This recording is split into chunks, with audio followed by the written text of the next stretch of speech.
That's kind of so this is why I like training being subjective versus objective. I don't really think there's a real like 6 months.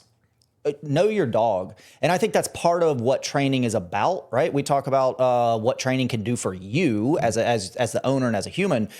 Getting to know your dog is going to teach you some things that you have no idea are coming yet. Right. And that's part of it is knowing like, I think she's ready for a new challenge. And this again, very subjective because depends on the breed, depends on the age, depends on what they were, what they went through in their previous life. If it was a shelter dog or anything like that, all of these things kind of filter in.